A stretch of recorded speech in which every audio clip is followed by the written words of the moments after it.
अल्हम्दुलिल्लाहि वलिय्यिही वस्सलातु अला नबिय्यिही अम्मा बाद फ़अऊज़ु बिल्लाहि मिनश शैतानिर रजीम बिस्मिल्लाहिर रहमानिर रहीम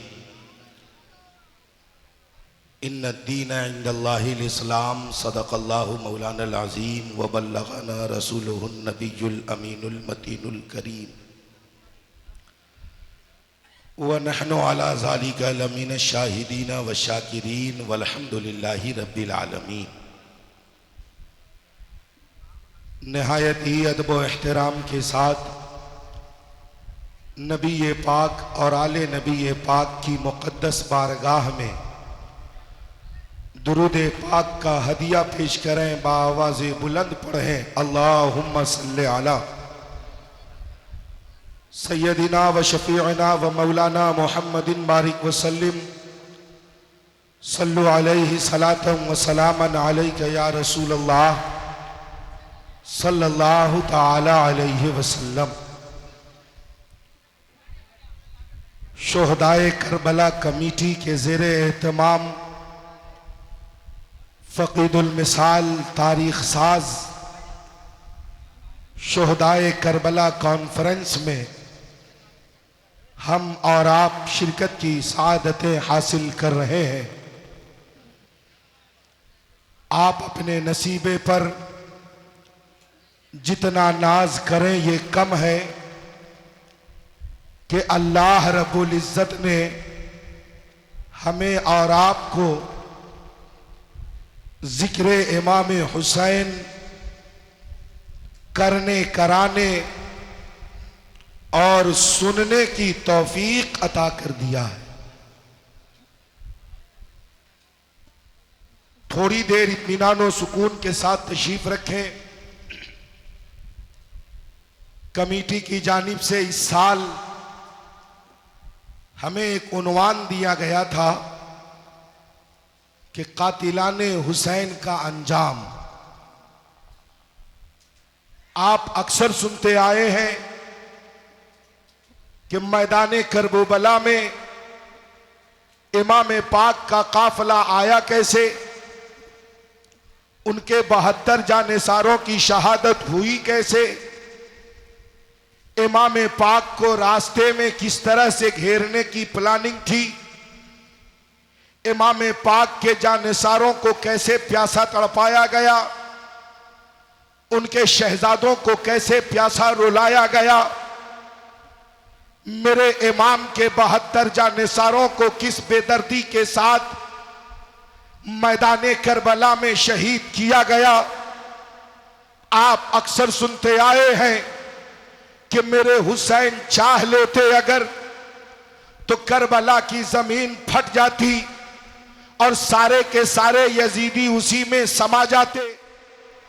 अगर मेरे हुसैन चाह लेते तो नहरे फुरात मेरे हुसैन के कदमों में चला आता। मगर आज मैं आपको ये सुनाने आया हूं कि मेरे इमाम हुसैन मैदाने करबला में शहीद हो तो गए, 6 महीने के शहजादे आपके शहीद हो गए, 18 साल का अली अकबर शहीद हो गया, जवान इमाम कासिम की शहादत हुई, भाई अब्बास अलमबरदार की शहादत हुई, इमाम हुसैन की शहादत हुई। शहादत इमाम हुसैन के बाद इमाम हुसैन के जिस्म नाज़नीन पे जो कपड़ा था, जालिम यजीदियों ने उस कपड़े को उतार लिया, मेरे इमाम के जिस्म नाज़नीन को घोड़े से रौंद दिया, मेरे इमाम को मैदाने करबला में उनके जिस्म के टुकड़े टुकड़े कर दिए गए। इमाम हुसैन की बहन, इमाम हुसैन की बेटी, इमाम हुसैन की बीवी, इमाम पाक की सौतेली माँ और आपकी कनीज़ाएं जो अपने खीमे में महफूज थी, जालिमों ने उस खीमे पे हमला किया, आप सबके सरों से चादरों को खींच लिया, सबको कैदी बनाकर मैदाने करबला से कूफा दमिश्क होते हुए, करबला मुअल्ला होते हुए मदीना मुनव्वरा तक का सफर पूरा हुआ। मगर आज मैं आपको ये बताने आया हूं कि मेरे हुसैन को शहीद करने के बाद किसी यजीद के घर में चैनो सुकून की कोई चीज नहीं थी, कहीं आराम नहीं था, कहीं इत्मीनान नहीं था, कहीं सुकून नहीं था। यजीद को ऐसा लगा कि इमाम हुसैन अगर शहीद कर दिए जाते हैं तो हम खुल्लम खुल्ला हुकूमत करेंगे, हमें जो मन में आएगा वो करेंगे। और हुआ भी यही। इमाम हुसैन की शहादत के बाद यजीद बिल्कुल फ्री हो गया, और इस कदर फ्री हुआ कि वो ज़िना को हलाल डिक्लेयर कर दिया, उसने सूद को हलाल डिक्लेयर किया, उसने भाई बहनों के निकाह को बेहतर दुरुस्त कर दिया, उसको डिक्लेयर कर दिया। नौबत ये ला दिया उसने कि जो भी तरीका मेरे नबी ने अपनी उम्मत को अता किया था, यजीद उन तरीकों से मुंह मोड़ने के कगार पे लाके खड़ा कर दिया। यहां पे सुभान अल्लाह की जरूरत नहीं है, ज़हन को हाजिर करें आप। मगर वो यजीद उस हुकूमत को भोग नहीं पाया, उस हुकूमत से वो फायदा नहीं उठा पाया। 2 साल 9 महीने या 3 साल 9 महीने बस। 61 हिजरी में मेरे इमाम हुसैन की शहादत, 10 मुहर्रम 61 हिजरी मेरे इमाम हुसैन की शहादत। ये खबर जब मदीना गई तो मदीना ही नहीं, आलम इस्लाम गुस्से में था, हर कोई नाराज था। मदीने में एक तैयारी हो रही थी कि हुकूमत के खिलाफ आवाज बुलंद की जाएगी, इमाम हुसैन पर जो जुल्म हुआ है इसका मुंहतोड़ जवाब दिया जाएगा। हजरत अब्दुल्ला इब्ने हंजला तैयारी में मसरूफ थे। ये खबर यजीद को लग गई।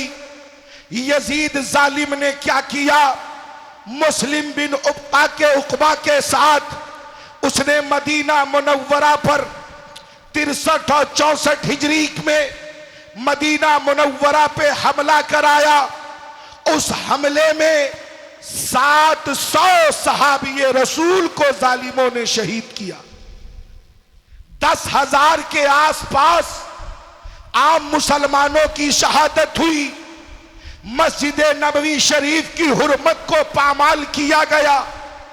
इधर मदीना की हुर्मत को पामाल करने के बाद यजीदी फौज का सिपहसालार जब एक अहले मदीना के एक फर्द को इसलिए शहीद कर रहा था कि उसने यजीद का बाइकाट कर दिया था, जब उसे मौत के घाट उतारा तो उसकी मां ने कहा, ए मुस्लिम सुन ले, आज तू मेरे बेटे को मार तो रहा है, मगर तू जिस दिन मरेगा हम तुमसे बदला जरूर ले लेंगे, या हम तुझे मार देंगे या तेरे मरने के बाद तेरी लाश को हम जला देंगे।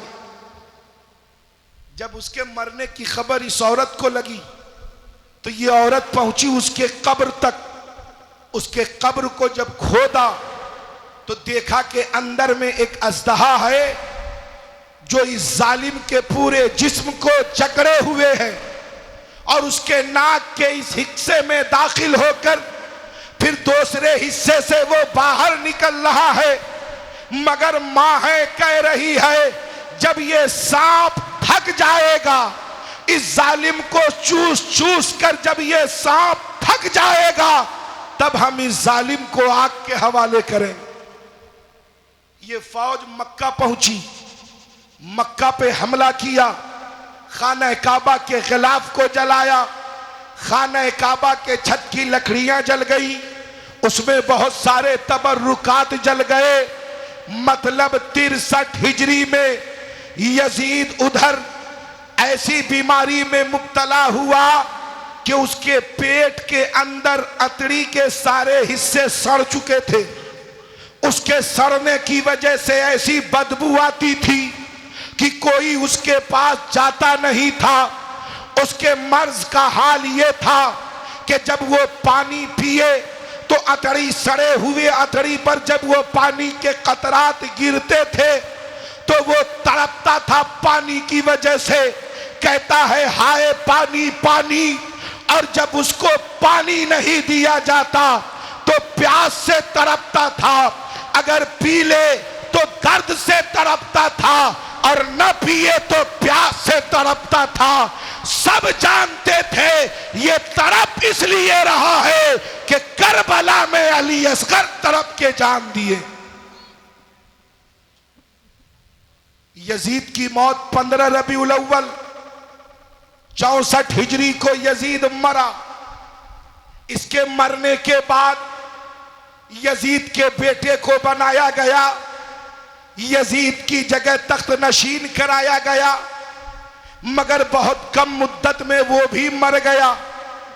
उसके मरने के बाद मदीना मुनव्वरा, मक्का मुअज्जमा, पूरे हिजाज, इराक, शाम, इराक, इन तमाम हिस्से पर हजरत अब्दुल्ला इब्ने जुबैर ने अपनी हुकूमत कायम कर ली, और शाम और मिस्र पर यजीदी हुकूमत थी।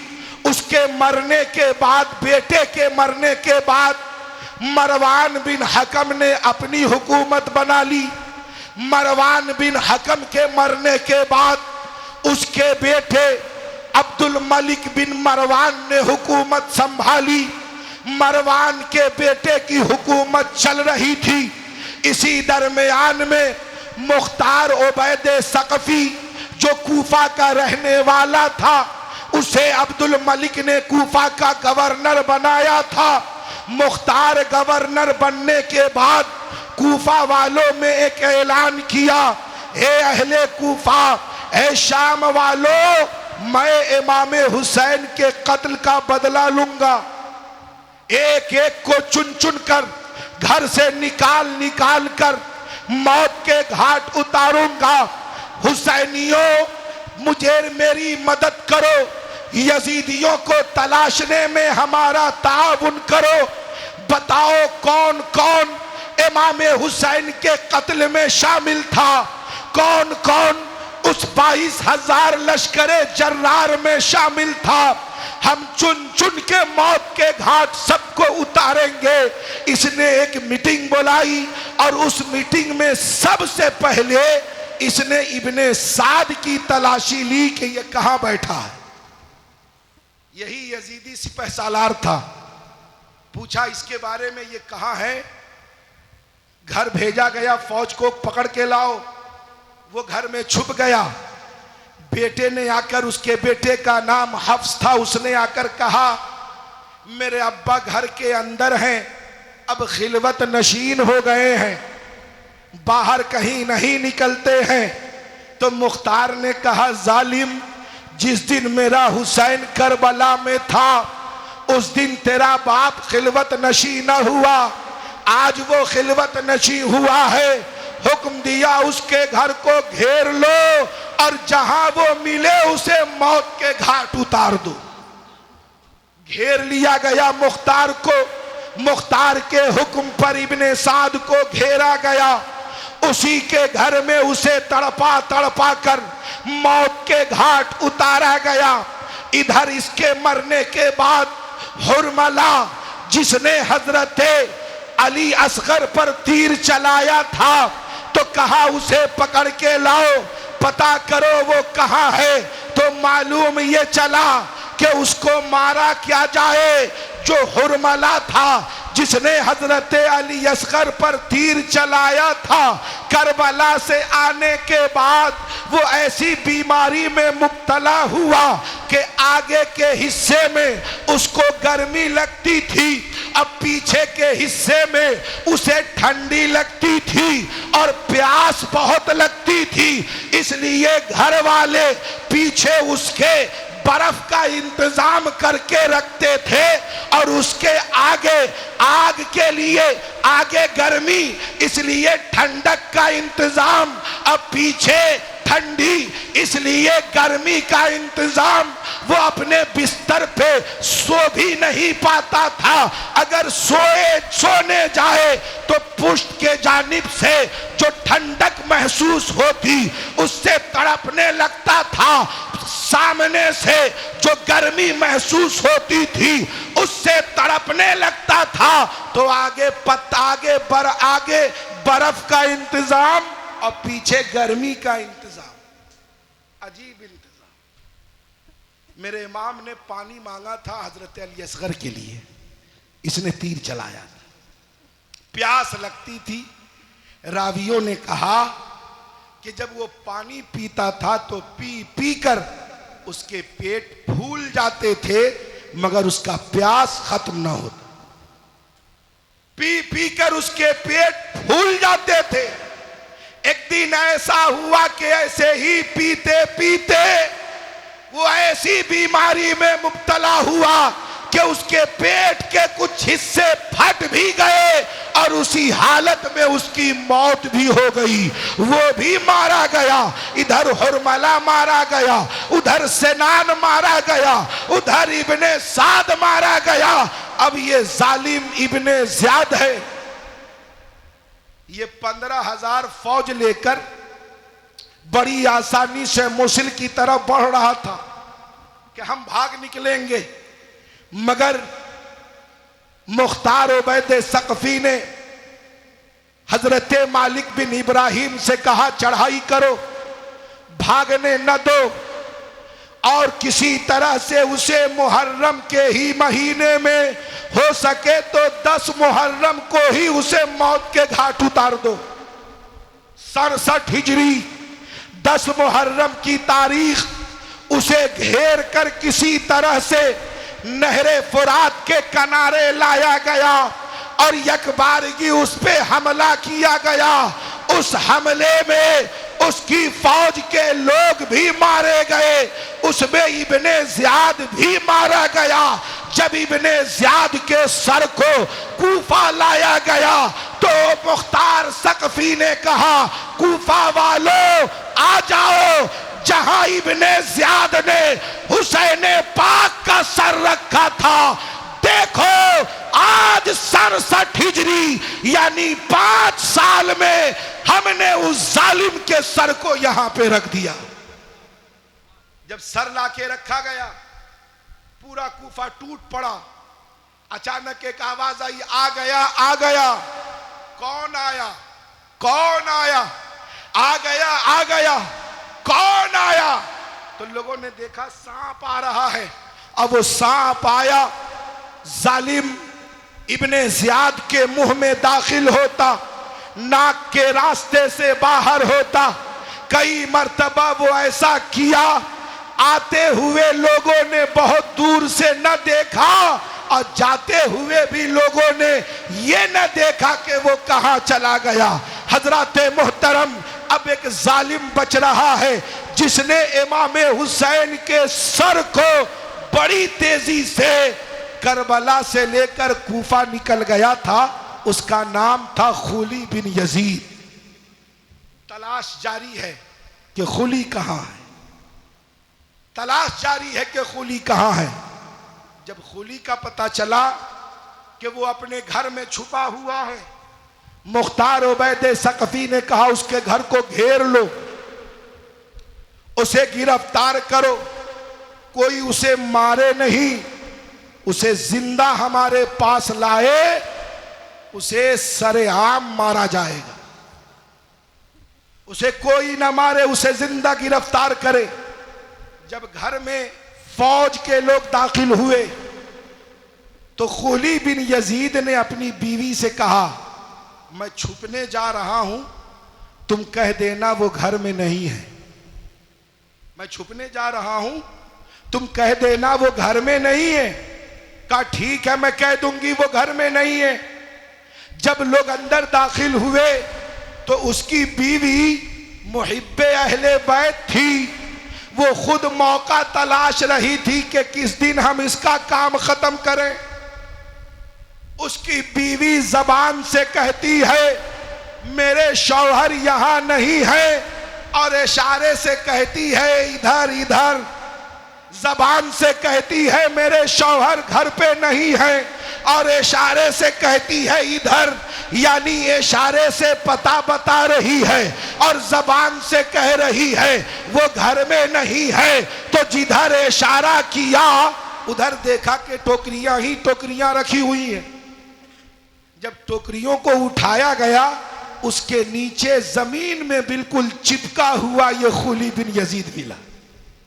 कहा जालिम आज इतना छुप के बैठा है, अगर छुपना ही था तो जिस दिन मेरे हुसैन करबला में थे उस दिन तुम छुप गए होते। कहे यजीदी हम तेरे चक्कर में आने वाले नहीं हैं, हम तो हुसैन पाक से मोहब्बत करने वाले। मगर मैदान में मुकाबला कर रहे थे और यहां छुप रहे हो। उसको निकाला गया वहां से। जब कूफा में लाया गया तो मुख्तार कूफा से निकल रहे थे। मालूम चला कि खुली बिन यजीद आ रहा है। मुख्तार चौराहे पे रुक गए, कहा इसे टांगो। उसके हाथ काटे गए, उसके पैर काटे गए और दिखाया गया कूफा वालों देख लो, जिस जालिम ने मेरे हुसैन के सर को काटा था, मेरे हुसैन पाक के जिस्मे नाज़नीन पर घोड़े दौड़ाए थे, हमने उसे भी मौत के घाट उतार दिया है। एक दो को नहीं बल्कि 6 साल में मुख्तार उबैद सकफी ने 61 हिजरी के बाद से लेकर 67 हिजरी तक 70,000 यजीदियों को मौत के घाट उतार दिया। एक दो को नहीं, 70,000 यजीदियों को मौत के घाट उतारा। मगर मेरे इमाम का लुटा हुआ काफिला मदीने में, हजरत इमाम ज़ैनुल आबिदीन की शादी इमाम हुसैन की बेटी से हुई और एक शादी एक बांदी से हुई। तो बेटी से जो बेटा पैदा हुए, हजरत इमाम हसन की जो बेटी थी उनसे जो शहजादे पैदा हुए वो हजरत इमाम बाकर हैं, और बांदी से जो बेटा पैदा हुए वो हजरत इमाम जैद शहीद हैं। हजरत इमाम ज़ैनुल आबिदीन की जिंदगी मदीने में गुजर रही है। यजीदियों का काम खत्म हो गया, मगर ये उबैद सकफी, ये जालिम इतना बड़ा काम करने के बाद भी ये मरदूद हो गया, फितने इर्तिदाद में फंस गया, ये भी मुर्तद हो गया।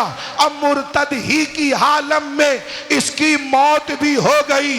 काम किया अच्छा, मगर न जाने वो कौन सी बद्दुआ लगी इसे कि ये भी मुर्तद हो गया, ये भी मौत के घाट उतर गया। उधर हजरत अब्दुल्ला इब्ने जुबैर मक्का और मदीना पर हुकूमत कर रहे थे। मरवान के बेटों के मरने के बाद आपने अपनी हुकूमत को और वसी कर लिया। लोग आए हजरत इमाम ज़ैनुल आबिदीन के पास कि आप हुकूमत ले ले, तो मेरे इमाम ज़ैनुल आबिदीन ने कहा ये ऑफर तो बाबा हुसैन को भी दिया गया था, मुझे हुकूमत की कोई जरूरत नहीं। जालिमों ने एक मोमेंट ऐसा लाया कि हजरत ज़ैनुल आबिदीन को फिर से गिरफ्तार किया। इमाम ज़ुहरी वो कहते हैं हजरत ज़ैनुल आबिदीन से कि हजरत ये कैसा मंजर है, आप जब जवां थे तो करबला में कैद थे, आज यहां भी कैद हो रहे हैं। तो हजरत इमाम ज़ैनुल आबिदीन ने कहा सुनो, ये मेरे हाथ में हथकड़ी है ना, इशारा किया हथकड़ी गायब। कहा मेरे पैर में बेड़ी है ना, पैर हिलाया बेड़ी गायब। कहा पूरे बदन पे जंजीर है ना, हाथ लगाया जंजीर गायब। कहा देखे कहां जंजीर कहां हथकड़ी, हम कहां कैदी हैं। हम ये पावर करबला में भी रखते थे, ये पावर आज मदीना में भी रखते हैं, मगर हम वहां कैद इसलिए नहीं थे कि हम मजबूर थे, हम तो ये बता रहे थे कि कभी दीन को बचाने के लिए अगर कैदी बनना पड़े तो हुसैनियों तुम कैदी बन जाना, मगर दीने पाक का सौदा न होने देना। यही मकाम, यही मंजर आज फलस्तीन से गजा के मुसलमान दिखा रहे हैं। दुनिया का सुपर पावर कहलाने वाला इस्राइल, दुनिया का सुपर पावर बनने वाला इस्राइल 9 महीने से निहत्थे फलस्तीन से लड़ रहा है। वो फलस्तीन का मुसलमान अब तक 1,86,000 से ज्यादा अपनों की जानें गंवा चुका है, मगर आज भी फलस्तीन का बच्चा बच्चा एक ही नारा लगाता है, हम जान तो दे देंगे मगर मस्जिद अक्सा नहीं देंगे। हजराते मोहतरम, हम कमजोर होकर मजबूत से टकराते हैं, यह है इस्लामी तारीख। हम कम रहकर ज्यादा से लड़ते हैं, यह है इस्लामी तालीम। हम लड़ते किसी से नहीं है, और जो हमसे लड़ता है हम उसको छोड़ते भी नहीं। अब तक जितने मुसलमान शहीद हुए हैं जंगों में, इतनी तादाद में तो कितने ऐसे लोग हैं जिनमें धर्म की तादाद है इतनी। जितने मुसलमान अब तक शहीद हो गए, जितने मुसलमान अब तक शहीद हो गए, इतनी तादाद औरों की नहीं। अर्ज ये करना है, मैदाने करबला से जो हिम्मत, जो जुर्रत इमाम पाक ने हमें दिया है, यजीद के खिलाफ मेरे इमाम ने मोर्चा क्यों खोला था? इसलिए कि यजीद का कैरेक्टर अच्छा नहीं था, यजीद का किरदार अच्छा नहीं था, यजीद ज़िना को प्रोजेक्ट करने वाला था, यजीद शराब को हलाल करने वाला था, यजीद सूद को आम करने वाला था, यजीद भाई बहनों की शादी को जायज करने वाला था। इसलिए मेरे हुसैन ने यजीद का बाइकाट किया और मैदाने करबला में मेरे हुसैन एक एक करके जो अपने जानेसारों को मैदान में उतार रहे थे, इसलिए नहीं कि तादाद कम थी, इसलिए एक को भेजते थे, वो एक को इसलिए भेजते थे, यजीदियों ने सोचा कि पानी बंद करेंगे तो प्यास से हुसैन मान जाएंगे, दाना बंद करेंगे तो खाने से हुसैन मान जाएंगे,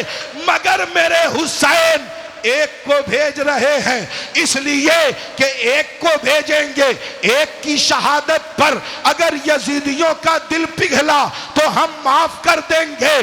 दूसरे को भेजा, दूसरे की शहादत पर अगर इनका दिल पिघला तो हम इन्हें माफ कर देंगे। अपने जवान बेटे को भेज कर देखा कि कहीं अली अकबर की जवानी पर इसका मन ठंडा हो जाए, हम इसे माफ कर देंगे। 6 माह के अली असगर को दिया कि कहीं 6 माह के शहजादे पर इनका मन ठंडा हो जाए, हम इन्हें माफ कर देंगे।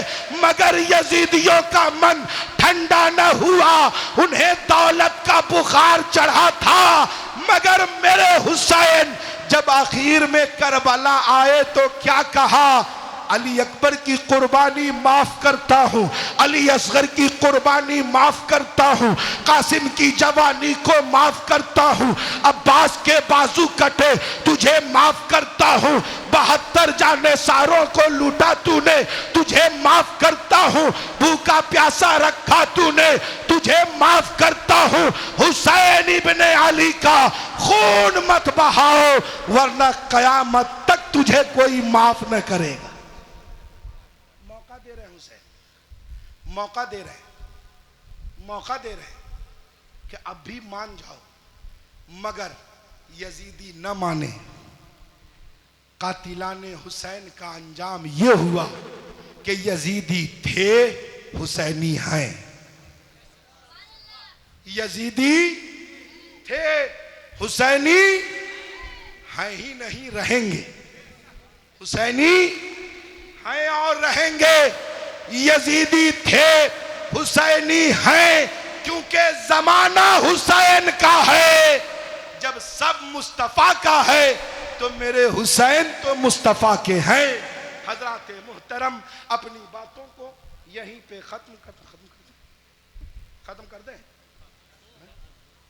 अब आजान होने वाली है, मैं अपनी बातों को यहीं पे खत्म करता हूं।